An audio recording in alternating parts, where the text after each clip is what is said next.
Assalamualaikum dan selamat petang. Cikgu adalah Cikgu Fazilah binti Muhammad Azan. Hari ini adalah perjumpaan kali ketiga untuk Kelab Pencegahan Jenayah. Hari ini kita akan bincangkan tentang tajuk vandalism. Sejak akhir-akhir ini, kegiatan vandalism dalam kalangan remaja semakin serius. Apa maksud vandalism? Vandalism ialah perbuatan merosakkan atau memusnahkan kemudahan awam atau harta persendirian tanpa sebab yang salah di sisi undang-undang dan dilakukan secara sewenang-wenangnya. Vandalism juga merujuk pada tabiat seseorang membinasakan atau merosakkan harta benda awam dan harta benda orang lain. Perkataan vandalism ini berasal daripada nama sebuah puak di Eropah iaitu bandar.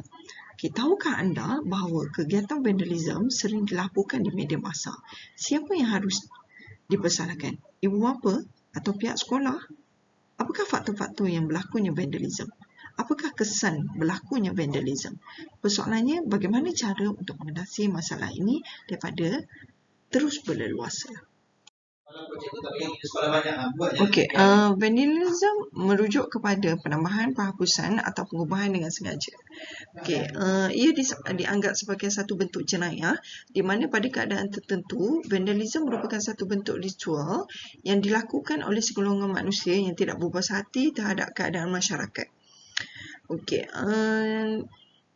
Ia juga merujuk kepada perbuatan merosakkan harta benda awam seperti papan tanda, telefon awam, kerusi, dinding dan juga tandas awam. Kelakuan seperti ini biasanya dilakukan oleh golongan remaja yang terlibat dalam budaya lepak. Perbuatan ini tidak bertanggungjawab dan telah mengundang beberapa komplikasi dengan berbagai pihak di mana pihak kerajaan telah membelanjakan beberapa jumlah wang ringgit untuk membaiki kemudahan tersebut. Kerana individu yang tidak mempunyai perasaan memiliki setiap kemudahan yang telah disediakan. Mengapa berlakunya vandalism? Motif utama berlakunya gejala ini adalah disebabkan emosi pelajar ataupun remaja, di mana vandalism biasanya dianggap sebagai satu cara untuk melepaskan rasa geram ataupun satu cara untuk menghilangkan kebosanan semata-mata. Walaupun motif mereka ni dianggap ringan, tetapi masyarakat awam terpaksa tanggung kerugian yang besar untuk memenuhi nafsu mereka yang tidak elok ini. Faktor-faktor berlakunya vandalism. Pengaruh rakan sebaya. Seperti yang kita ketahui, golongan remaja biasanya lebih mudah terikut dan senang terpengaruh dengan rakan mereka. Pengaruh rakan sebaya akan mencorakkan sikap, nilai dan tingkah laku remaja. Lebih-lebih lagi remaja yang tercicir dan menghadapi masalah kekeluargaan. Contohnya, mereka tidak mempunyai tujuan dan apabila berkumpul dalam kumpulan yang ramai, timbulnya pelbagai idea, termasuklah menconteng harta benda awam dan juga merosakkan harta benda awam. Faktor yang kedua, ibu bapa dan juga keluarga. Ibu bapa merupakan pendorong yang kepada sifat vandalism di kalangan remaja.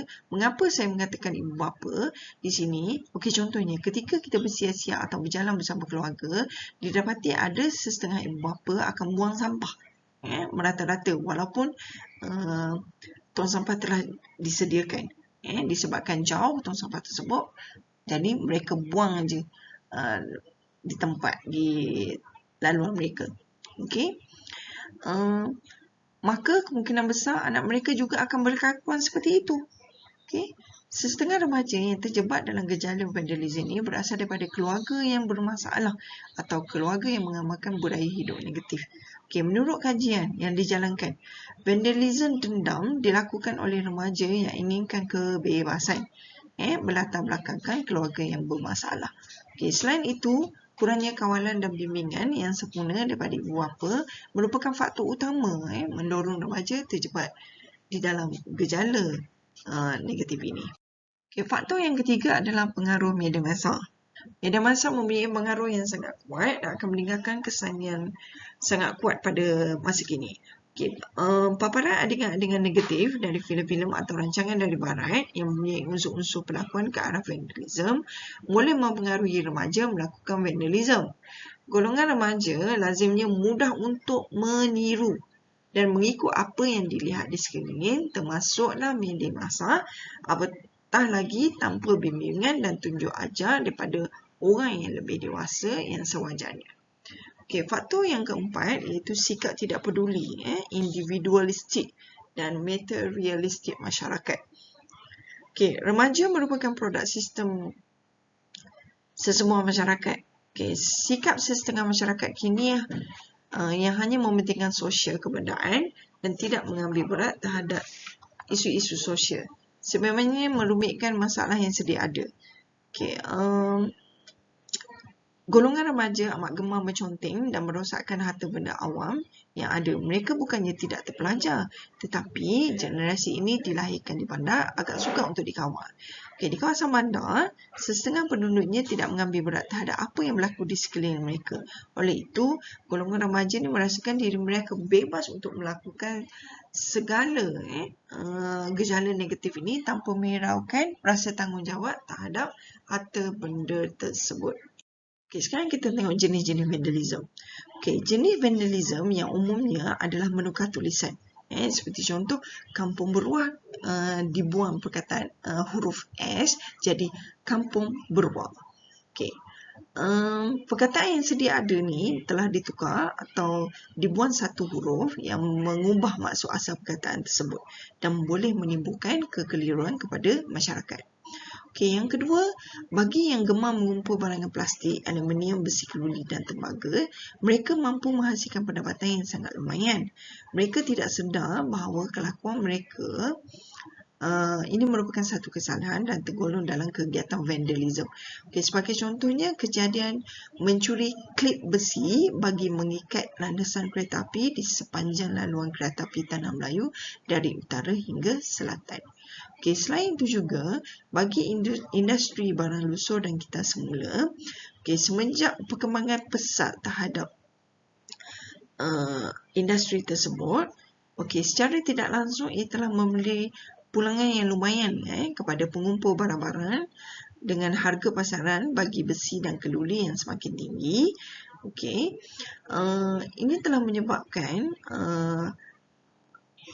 orang awam ataupun remaja yang ingin mendapatkan duit, mereka terpaksa mendapatkan dengan cara yang tidak halal, dengan mengambil besi-besi seperti penutup longkang, papan tanda, yang pelbagai lagi yang boleh dijadikan sumber pendapatan mereka.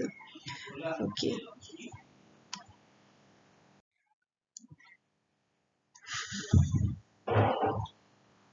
Benda?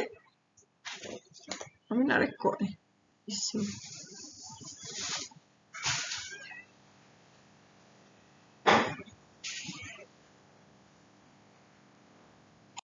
Di sini ada beberapa langkah-langkah untuk mengatasi vandalism. Okay, yang pertama, peranan ibu bapa dan keluarga. Ibu bapa perlu memberi tunjuk ajar kepada golongan remaja tentang kepentingan menjaga harta awam.